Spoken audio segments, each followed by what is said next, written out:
Assalamualaikum warahmatullahi wabarakatuh. Pada pertemuan kali ini kita akan membahas tentang gas ideal bagian pertama. Jadi pembahasan mengenai gas ideal ini nanti akan kita bahas menjadi dua bagian, pertemuan 10 dan pertemuan 11. Sebelumnya kita akan mereview terlebih dahulu hubungan antara gas dengan suhu.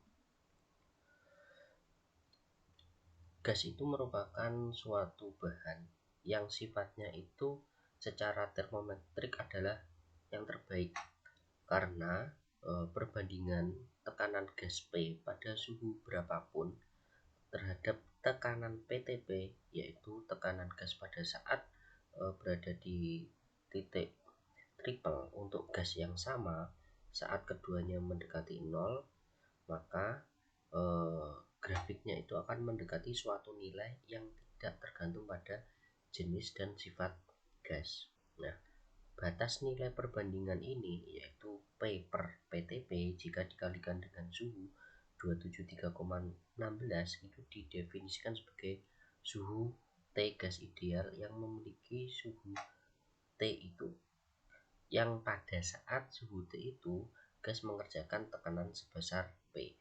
Jadi perlu diingat di bahasan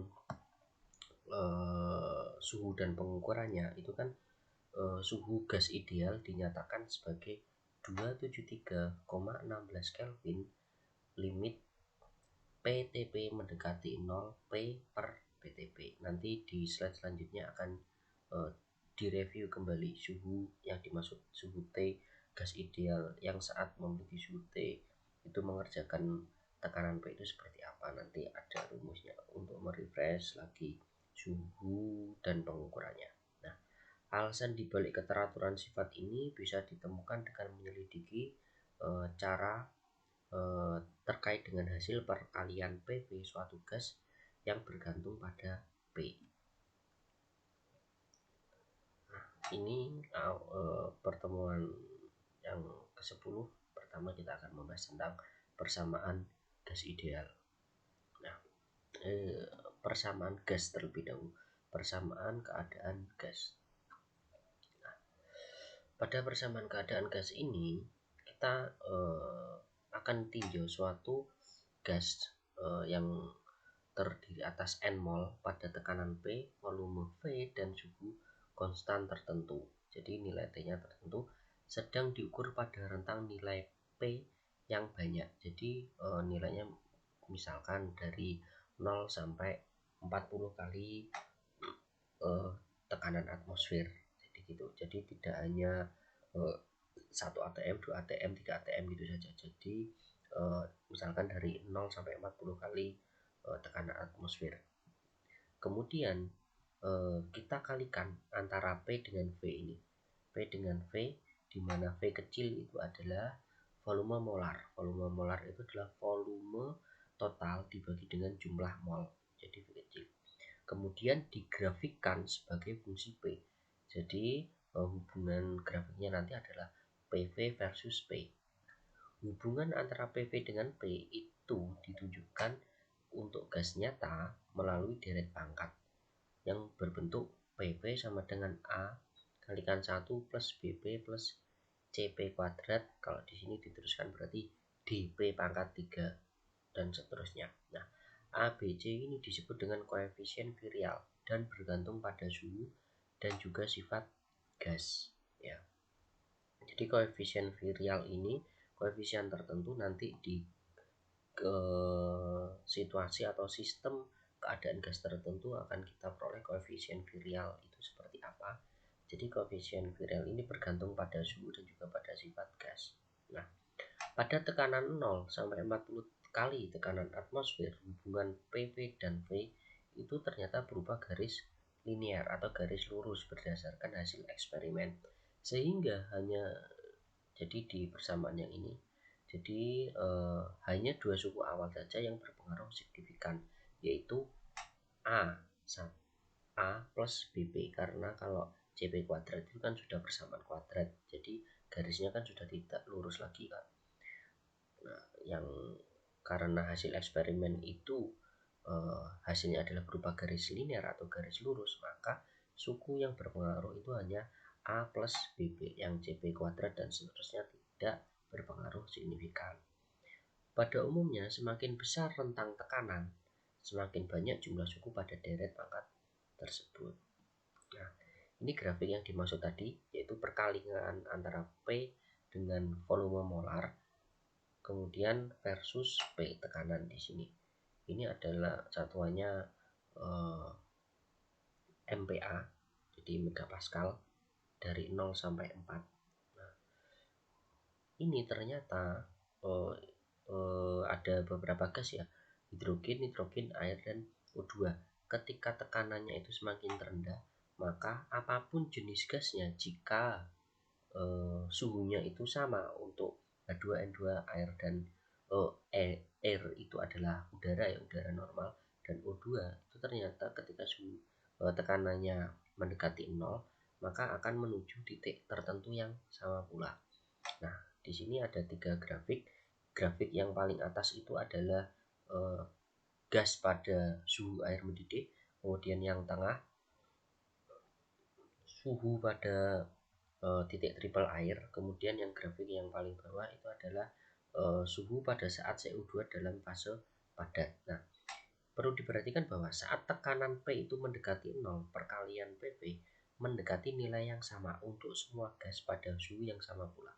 Jadi ketika tekanan ini diperkecil, apapun gasnya, jika suhunya sama, maka akan menuju suatu titik yang sama pula.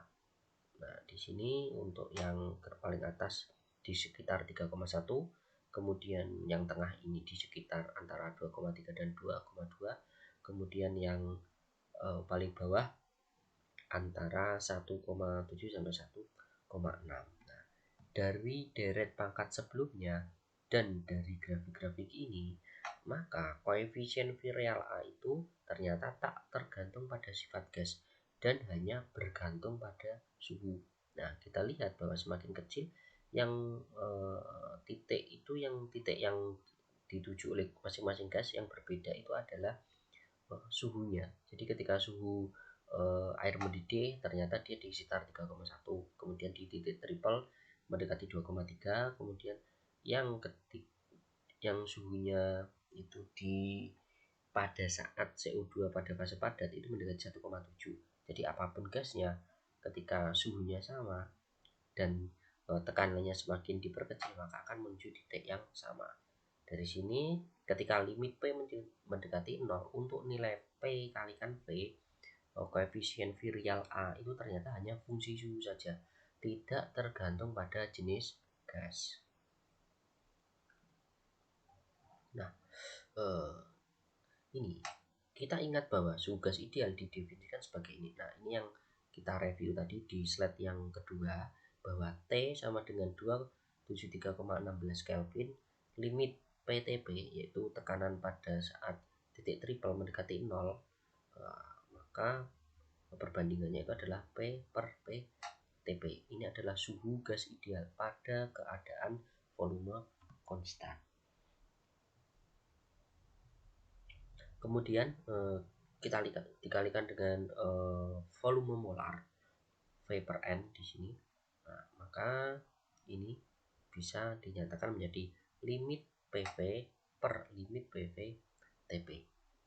Dan kemudian jika kita ubah, kita pindah ruas untuk kita selesaikan limit PV, akan diperoleh limit PV sama dengan T dalam kurung limit PV TP per 273,16.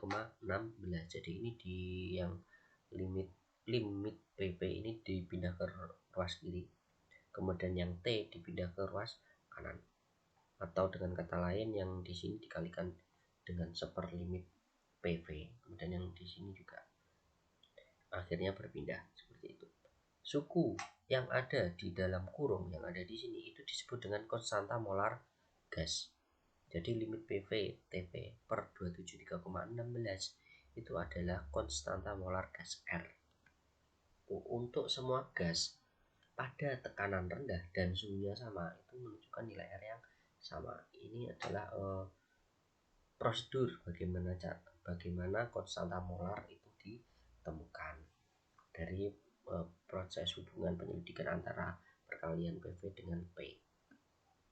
Nah, selanjutnya dari persamaan ini limit PV dan juga yang ada di dalam kurung, dan kita ingat bahwa V volume molar itu adalah V per N, kita bisa menuliskan persamaan paling atas yang ini limit itu sebagai limit PV. Yang ingat ya, di sini V-nya V besar, kita ganti dengan yang ini V kecil sama dengan V besar per N, berarti V besar itu sama dengan V kecil dikalikan N.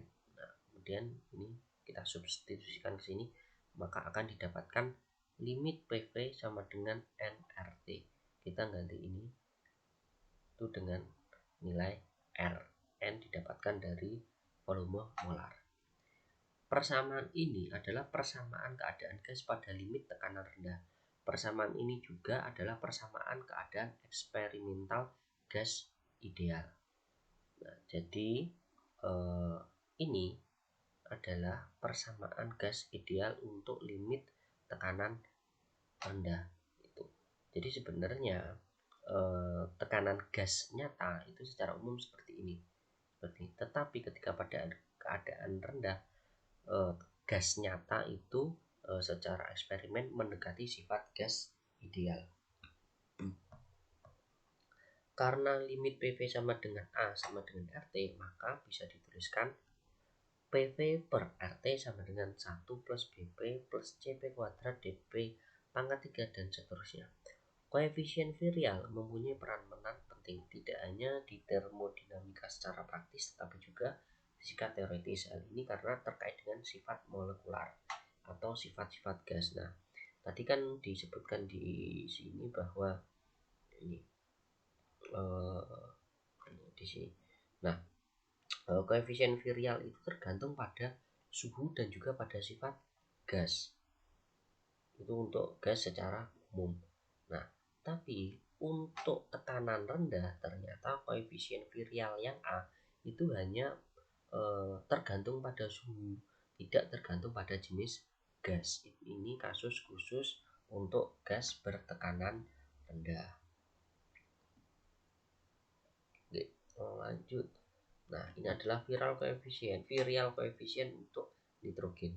Jadi ketika suhunya itu adalah 150, nilai B, C, dan D nya adalah seperti ini. Berbeda-beda. Jadi koefisien virial itu tergantung pada suhu. Sekarang kita akan bahas tentang energi dalam untuk gas nyata. Di sini ada gambar.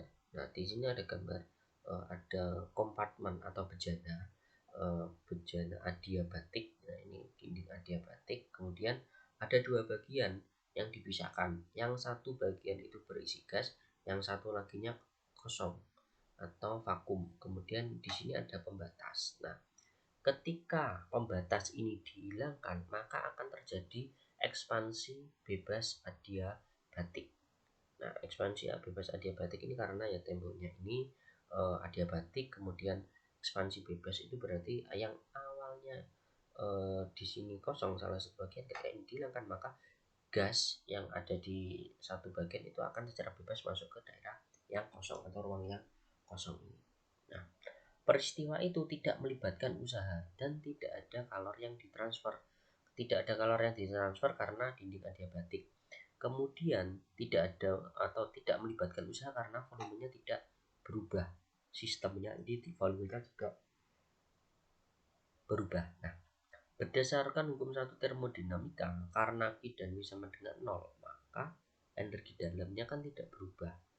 Nah, dalam ekspansi bebas bisa kita simpulkan bahwa tidak terjadi perubahan energi dalam. Jadi energi dalam pada ekspansi bebas itu tidak berubah. Nah, hal yang jadi pertanyaan adalah ketika ekspansi bebas itu terjadi, di mana ekspansi bebas itu berarti Q dan B nya sama dengan 0, apakah suhu itu berubah atau tidak selama proses ekspansi bebas, dan jika berubah seberapa besar nilai perubahannya. Nah, jadi ini ketika do T, do V itu terjadi ekspansi bebas, nilai perubahannya seperti apa? Jadi ketika suhu berubah ketik dan volumenya berubah pada saat U, dalam kurung U ini maksudnya adalah energi dalamnya itu tidak berubah. Jadi kalau isotermal kan biasanya di sini tandanya T, kalau isokorik kan di sini V gitu kan. Kalau isobar di sini tandanya P. Nah, ketika energi dalam tidak berubah, ini lambangnya adalah U. Jadi yang jadi pertanyaan, saya ulangi lagi, adalah apakah suhu gas berubah atau tidak selama proses ekspansi bebas, dan jika berubah seberapa besar nilai perubahannya. Jadi ketika volume ini berubah, volume total dari gas ini berubah, apakah suhunya juga ikut berubah. Nah, baku ukuran terhadap do V pada saat energi dalam tidak berubah secara langsung itu sulit dilakukan. Daripada mengukur perubahan suhu secara langsung selama ekspansi bebas saat energi dalam konstan, kita perlu mempertimbangkan cara lain, yaitu mengukur perubahan energi dalam saat suhu konstan. Secara umum, energi dalam gas sembarang atau gas tertentu yang sembarang, tidak gas ideal saja, atau tidak gas oksigen, nitrogen saja, atau semua gas itu merupakan fungsi di antara dua koordinat, kalau enggak P, V, atau T. Jadi salah dua di antara tiga ini. Turunan U sebagai fungsi T dan U adalah dinyatakan sebagai berikut. Nah, jika tidak ada perubahan suhu atau dt sama dengan 0, nah, dt di sini sama dengan 0, maka hal ini terjadi untuk ekspansi bebas. Du sama dengan U karena tidak berubah kan, maka du do U do V untuk keadaan isotermal itu sama dengan 0. Dengan kata lain, U itu tidak bergantung pada volume. Jadi saya ulangi lagi, di sini kan energi dalam gas, seluruh gas atau gas sembarang itu bisa dinyatakan dengan dua koordinat makro. Jadi salah dua di antara P, V, dan T. Nah, kita coba untuk U itu sebagai fungsi T dan U. Jadi dinyatakan dengan du sama dengan dan seterusnya ini. Nah, jika tidak ada perubahan suhu, jika tidak ada perubahan suhu, maka dt-nya ini kan 0. Nah, terjadi untuk ekspansi bebas. Jadi du sama dengan U, maka du per du V untuk keadaan isotermal ini sama dengan 0. Suhu yang ini 0, dt-nya 0, jadi suhu ini 0. Kemudian kan tadi ekspansi bebas tidak ada perubahan energi dalam, jadi du ini juga sama dengan U atau sama dengan 0, sehingga yang tersisa hanya suhu ini saja. Maka du per du V untuk isotermal itu sama dengan 0. Dengan kata lain, U ini tidak bergantung pada volume.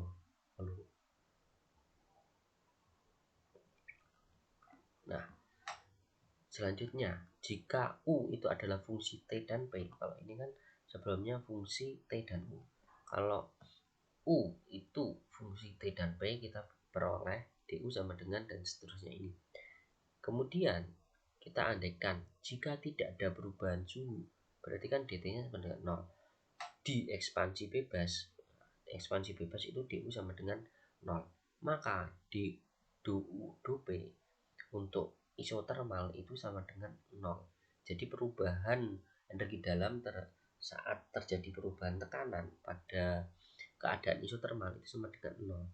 Atau dengan kata lain, U itu juga tidak bergantung pada P.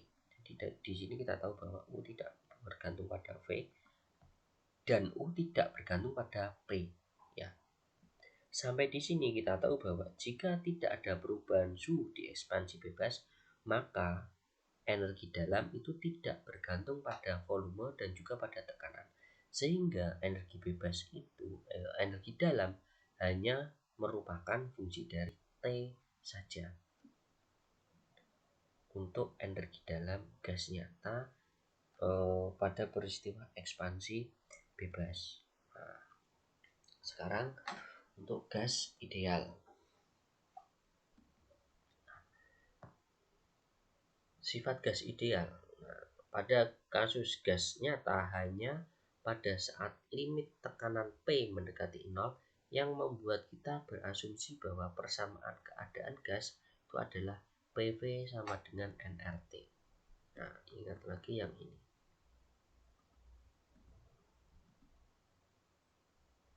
Ada di slide ini. Nah, ini. Gas nyata jika P-nya itu mendekati 0, maka kita bisa nyatakan bahwa persamaan keadaan gasnya itu adalah PV sama dengan nRT.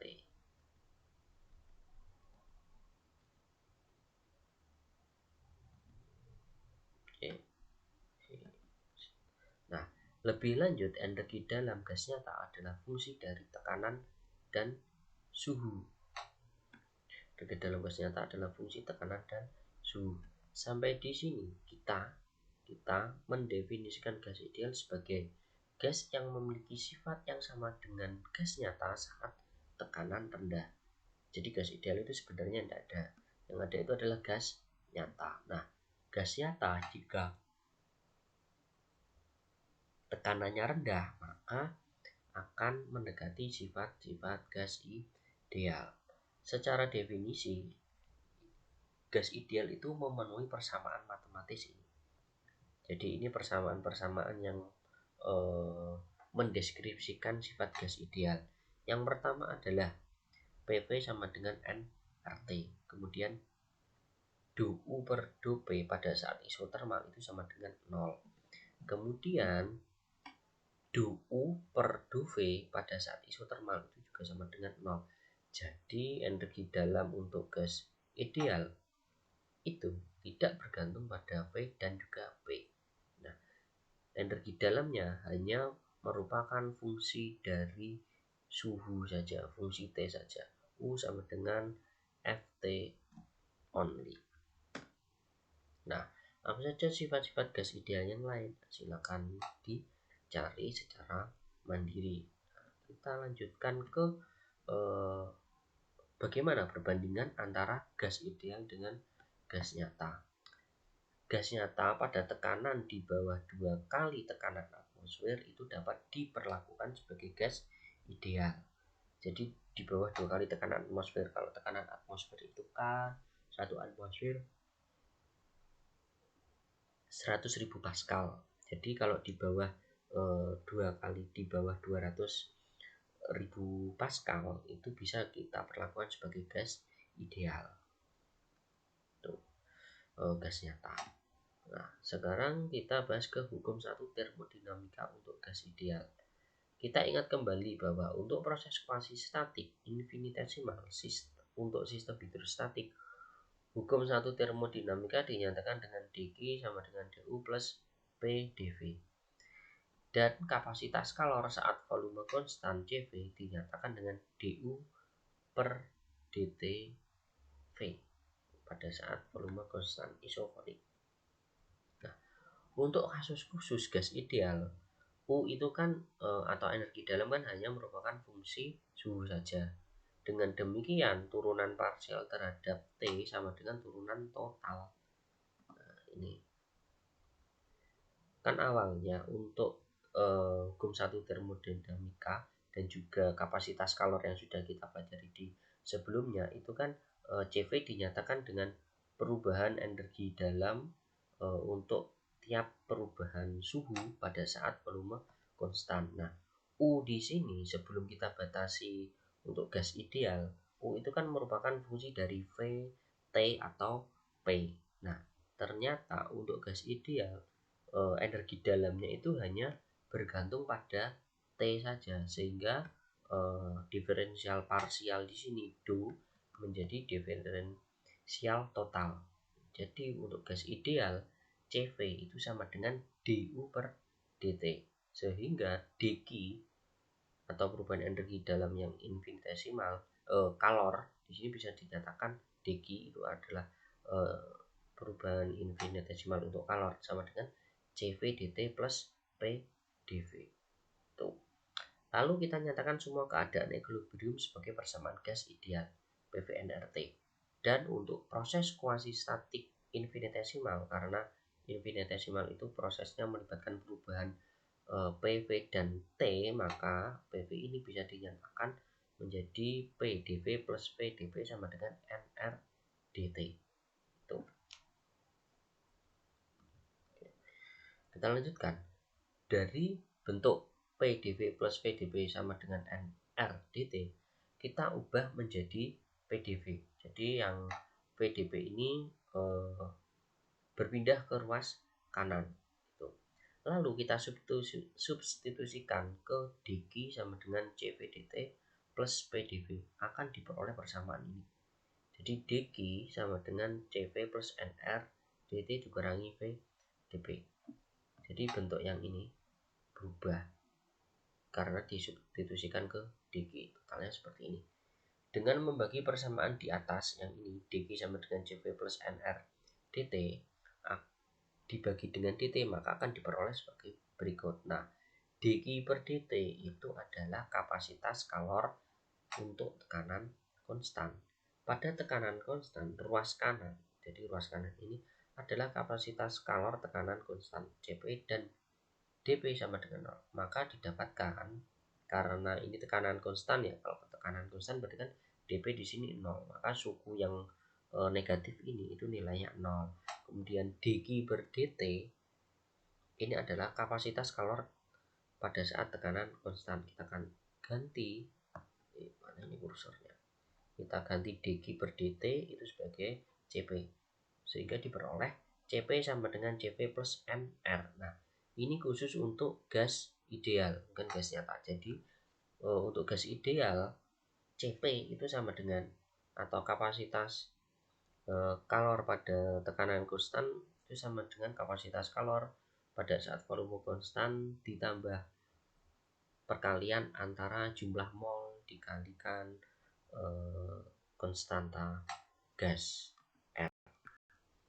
Dari slide sebelumnya kita dapatkan hasil bahwa kapasitas kalor gas ideal pada tekanan konstan selalu lebih besar daripada kapasitas kalor saat volume konstan, dan juga selisihnya itu selalu konstan, yaitu sama dengan nR. Jadi Cp itu selalu lebih besar daripada Cv untuk gas ideal, dan selisihnya itu selalu konstan juga, yaitu sebesar nR. Nah, kenapa seperti itu? Alasan mengapa Cp selalu lebih besar daripada Cv adalah seperti ini. Ketika kalor itu diberikan ke sistem ya, misalkan Anda sedang mendidihkan air, memasak air pada tekanan konstan, air tadi kan pasti akan mengembang. Kalau di sini kan gasnya mengembang, gas idealnya mengembang. Gas ideal itu akan mengembang dan bekerja melawan tekanan eksternal. Tekanan eksternal itu adalah bisa kita anggap sebagai tekanan atmosfer, dan bekerja melawan tekanan eksternal yang sama dengan tekanan gas pada proses kuasi statik. Nah, dengan demikian Cp di sini melibatkan usaha ekspansi, karena ketika ada kalor kemudian gasnya mengembang. Nah, ketika gas mengembang maka akan ada perubahan volume dan juga akan menimbulkan adanya usaha. Nah, usaha tadi melawan tekanan eksternal yang sama dengan tekanan gas pada proses kuasi statik. Nah, Cp ini berarti melibatkan usaha ekspansi, volumenya bertambah. Volumenya atau usahanya itu untuk memperbesar volume. Hal ini tidak didapati pada kapasitas kalor volume konstan. Jadi usaha ekspansi itu tidak muncul ketika melibatkan kapasitas kalor untuk volume konstan Cv. Nah, volume konstan itu kan berarti dV-nya 0. Nah, kalau tidak ada perubahan volume berarti kan tidak ada usaha ekspansi. Nah, untuk gas ideal sekali lagi U itu adalah fungsi T saja, sehingga kita bisa nyatakan sebagai Cv sama dengan du per dt, sama dengan sebuah fungsi T saja, dan Cp sama dengan Cv plus nR itu juga sebagai fungsi T saja, tidak tergantung pada P ataupun volume. Dari hubungan CV dan CV yang ada di atas ini ya, ini CV sama dengan CV plus NR, hukum satu termodinamika pada gas ideal itu dapat dinyatakan sebagai dq sama dengan CP dt dikurangi V dP. Ini bentuk lain hukum satu termodinamika khusus untuk gas ideal. Selanjutnya kita akan membahas tentang proses adiabatik kuasi statik. Nah, ketika gas ideal itu mengalami proses adiabatik kuasi statik, tekanan, volume, dan suhu itu berubah yang dideskripsikan melalui hubungan antara P dan V, T dan V, atau P dan T. Jadi salah dua di antara P, V, dan T. Untuk menurunkan hubungan P dan V, kita mulai dari perhubungan seperti ini. Ini yang sudah kita dapatkan di sini tadi. Ini dq sama dengan CP dt dikurangi V dP. Ini. Dan juga yang dq sama dengan CV dt plus P dV. Ini dua bentuk yang sama. Yang satu dinyatakan dengan kapasitas molar gas untuk volume konstan, yang satunya yang bawah itu adalah kapasitas kalor gas pada tekanan konstan. Ini bedanya di sini. CP dan CV. Nah, karena ini adalah proses adiabatik, maka kan dq-nya sama dengan 0. Jadi dq di sini sama dengan 0 untuk kedua persamaan ini di garis kiri sama dengan 0, sehingga kedua persamaan di slide sebelumnya bisa diubah menjadi VdP sama dengan CP dt, dan juga yang bawah VdP sama dengan negatif CV dt. Membagi persamaan yang atas dengan persamaan yang bawah akan diperoleh sebagai berikut. Nah, dP dibagi P, kemudian di sini dipindah ruas menjadi dV per V, kemudian di sini akan muncul perbandingan antara CP dan V, negatif CP per V. Nah, perbandingan atau rasio CP per V itu dinyatakan dengan gamma. Nah, ini adalah bentuk koefisien virial atau koefisien adiabatik dari suatu gas tertentu. Bentuknya akhirnya menjadi dP per P sama dengan negatif gamma dV per V. Nah, persamaan ini yang di atas ini itu tidak bisa dicari solusinya atau diintegralkan sampai kita tahu sifat gas terlebih dahulu. Nah, koefisien virial tadi kan untuk gas nyata itu kan tergantung pada suhu dan juga tergantung pada karakteristik gas. Nah, begitu juga untuk yang gamma ini, karena gamma ini pada hakikatnya adalah koefisien virial. Nah, kita bisa menyelesaikan persamaan ini hanya jika kita tahu sifat gas yang bisa mendefinisikan atau hasil eksperimen yang akhirnya nanti didapatkan nilai gammanya ini berapa. Nah, untuk gas monoatomik nilai gamma itu konstan. Untuk gas diatomik dan poliatomik nilai gamma itu bervariasi terhadap suhu. Nah, perubahan suhu yang besar mengakibatkan perubahan nilai Y yang perlu diperhitungkan juga. Itu. Jadi karena Y ini koefisien virial yang secara fisis itu tergantung pada suhu dan juga pada sifat gas, maka persamaan ini perlu diselesaikan jika kita tahu nilai gammanya ini berapa. Nah, tapi kebanyakan proses adiabatik yang kita tinjau, yang kita pelajari, yang digunakan itu tidak melibatkan perubahan suhu yang sangat besar. Dengan demikian, proses adiabatik yang melibatkan perubahan suhu yang sedang atau yang kecil, kita dapat mengakibatkan perubahan nilai gamma. Gitu. Atau dengan kata lain, ketika ada perubahan suhu atau perubahan koordinat makroskopis yang lain, kita menganggap bahwa Y atau gamma itu nilainya konstan. Nah, dengan mengabaikan perubahan nilai gamma, atau dengan kata lain kita anggap nilai gammanya itu konstan, integrasi untuk persamaan di atas itu didapatkan ln P sama dengan negatif gamma ln V plus ln suatu konstanta tertentu. Jadi ini kan integral, masih integral tak tentu. Kalau dengan menggunakan integral tentu sudah ada batasnya, maka kita bisa mencari konstantannya ini berapa.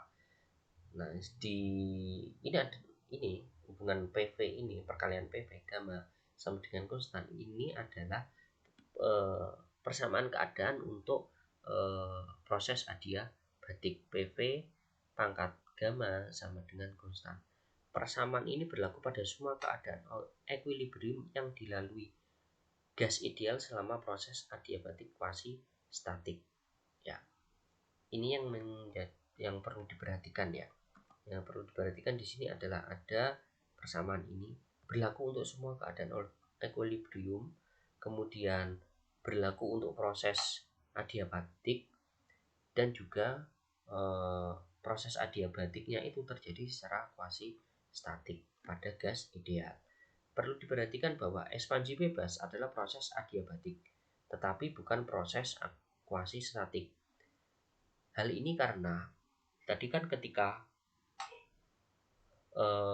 ingat tadi yang kompartemen tadi, bejana berisi suatu gas yang dipisahkan sama penyekat, satunya berisi gas, satunya kosong. Ketika pembatasnya itu diubah, gas itu kan akan segera mengisi ruang vakum tadi. Nah, ketika mengisi ruang vakum tadi itu kan awalnya tidak terjadi keseimbangan, jadi ada keadaan non equilibrium di situ.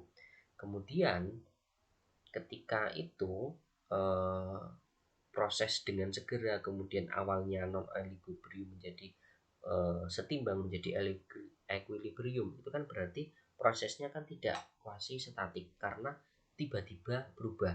Perubahannya tidak sedikit demi sedikit. Nah, perlu diingat proses kuasi statik itu kan perubahannya sedikit demi sedikit. Jadi berubah tetapi seolah-olah tidak berubah. Nah, ekspansi bebas ini perubahannya itu terjadi secara tiba-tiba dan terjadi sesegera mungkin, sehingga untuk proses yang ekspansi bebas itu bukan merupakan proses kuasi statik. Nah, akibatnya persamaan pada slide sebelumnya itu tidak berlaku untuk gas ideal saat proses ekspansi bebas atau saat proses adiabatik yang tidak kuasi statik. Jadi rumus ini hanya berlaku untuk gas ideal yang mengalami proses adiabatik kuasi statik. Ini adalah grafik hubungan PV untuk gas ideal untuk proses adiabatik. Nah, slope kurva atau kemiringan kurva di sini, slope garis miring kemiringan kurva itu dinyatakan dengan persamaan yang di sini. Dengan S ini adalah yang menyatakan proses adiabatik reversible, bisa dibalik. Nah, di sini adalah T3, T1 dan T2. Di sini ada perbandingan. Yang garis putus-putus ini, saya lanjutkan. Garis putus-putus ini adalah proses isotermal. Yang garis tebal itu adalah proses kurva adiabatik. Nah, proses isotermal itu dinyatakan grafiknya, slope-nya itu dinyatakan dengan persamaan ini, do P, do V. T sama dengan negatif P per V. Nah, sementara kalau adiabatik itu ada koefisien virialnya, negatif gamma di sini, ada gammanya di sini. Nah, dari sini kita lihat bahwa kurva adiabatik itu punya slope negatif yang lebih curam daripada kurva isotermal pada titik yang sama. Nah, di sini itu selalu lebih curam daripada proses kurva isotermal. Nah, itu adalah pembahasan gas ideal bagian pertama. Jadi yang kita bahas pada peristiwa kali ini adalah yang pertama atau pertemuan kali ini adalah proses adiabatik kuasi statik, kemudian hukum satu termodinamika untuk gas ideal yang melibatkan CV dan CP, kemudian termasuk juga gas ideal yang di dalamnya, kemudian energi dalam gas nyata, dan juga persamaan keadaan gas. Jadi persamaan keadaan gas secara keseluruhan. Nah, itu cukup untuk pertemuan kali ini. Nah, nanti dilanjutkan dengan diskusi di GC maupun di Telegram. Terima kasih atas perhatiannya, semoga bermanfaat dan saya harapkan ada diskusi yang aktif yang ada di grup, sehingga bisa memperdalam materi apa yang belum dipahami bisa dibahas di situ. Terima kasih. Wassalamualaikum warahmatullahi wabarakatuh.